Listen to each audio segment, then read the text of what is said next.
भगवान विष्णु जी और माता लक्ष्मी जी। कबार भगवान विष्णु जी शेषनाग पर बैठे बैठे बोर हो गए और उन्होंने धरती पर घूमने का विचार मन में किया।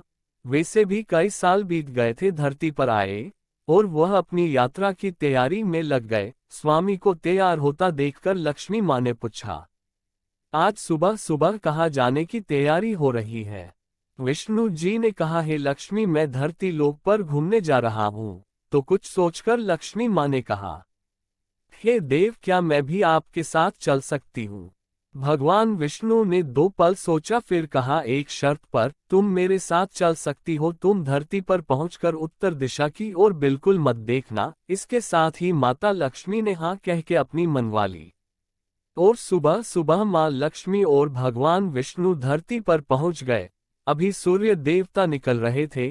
रात बरसात होकर हटी थी। चारों ओर हरियाली ही हरियाली थी। उस समय चारों ओर बहुत शांति थी और धरती बहुत ही सुंदर दिख रही थी।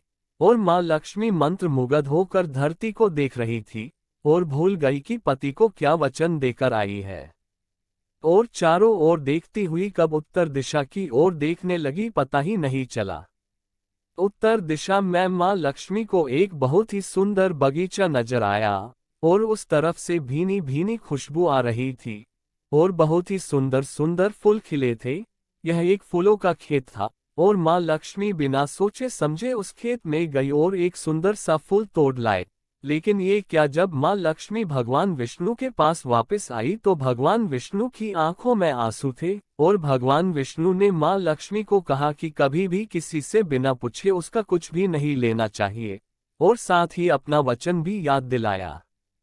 माँ लक्ष्मी को अपनी भूल का पता चला तो उन्होंने भगवान विष्णु से इस भूल की माफी मांगी। तो भगवान विष्णु ने कहा कि तुमने जो भूल की है उसकी सजा तो तुम्हें जरूर मिलेगी। जिस माली के खेत से तुमने बिना पूछे फूल तोड़ा है, यह एक प्रकार की चोरी है। इसलिए अब तुम 3 साल तक माली के घर नौकर बनकर रह। उसके बाद मैं तुम्हें बैकुंठ में वापस बुलाऊंगा। माँ लक्ष्मी ने चुपचाप सर झुकाकर हाँ कर दी। आजकल की लक्ष्मी थोड़े थी और माँ लक्ष्मी एक गरीब औरत का रूप धारण करके उस खेत के मालिक के घर गई। घर क्या, एक झोपड़ा था और मालिक का नाम माधव था। माधव की बीवी, 2 बेटे और 3 बेटियां थी। सभी उस छोटे से खेत में काम करके किसी तरह से गुजारा करते थे। माँ लक्ष्मी जब एक साधारण और गरीब औरत बनकर जब माधव के झोपड़े पर गई तो माधव ने पूछा, बहन तुम कौन हो और इस समय तुम्हें क्या चाहिए? तब माँ लक्ष्मी ने कहा, मैं एक गरीब औरत हूँ, मेरी देखभाल करने वाला कोई नहीं। मैंने कई दिनों से खाना भी नहीं खाया, मुझे कोई भी काम दे, साथ में मैं तुम्हारे घर का काम भी कर दिया करूँगी। बस मुझे अपने घर में एक कोने में आसरा दे दो। माधव बहुत ही अच्छे दिल का मालिक था। उसे दया आ गई, लेकिन उसने कहा, बहन मैं तो बहुत ही गरीब हूँ, मेरी कमाई से मेरे घर का खर्च मुश्किल से चलता है। लेकिन अगर मेरी 3 की जगह 4 बेटियां होती तो भी मैंने गुजारा करना था। अगर तुम मेरी बेटी बनकर जैसा रूखा सूखा हम खाते हैं उसमें खुश रह सकती हो तो बेटी अंदर आ जाओ। माधव ने माँ लक्ष्मी को अपने झोपड़े में शरण दे दी और माँ लक्ष्मी 3 साल उस माधव के घर पर नौकरानी बनकर रही। जिस दिन माँ लक्ष्मी माधव के घर आई थी उससे दूसरे दिन ही माधव को इतनी आमदनी हुई फूलों से कि शाम को एक गाय खरीद ली। फिर धीरे धीरे माधव ने काफी जमीन खरीद ली और सबने अच्छे अच्छे कपड़े भी बनवा लिए और फिर एक बड़ा पक्का घर भी बनवा लिया। बेटियों और बीवी ने गहने भी बनवा लिए और अब मकान भी बहुत बड़ा बनवा लिया था। माधव हमेशा सोचता था कि मुझे ये सब इस महिला के आने के बाद मिला है। इस बेटी के रूप में मेरी किस्मत आ गई है मेरी। और अब 2-5 साल बीत गए थे, लेकिन माँ लक्ष्मी अब भी घर में और खेत में काम करती थी।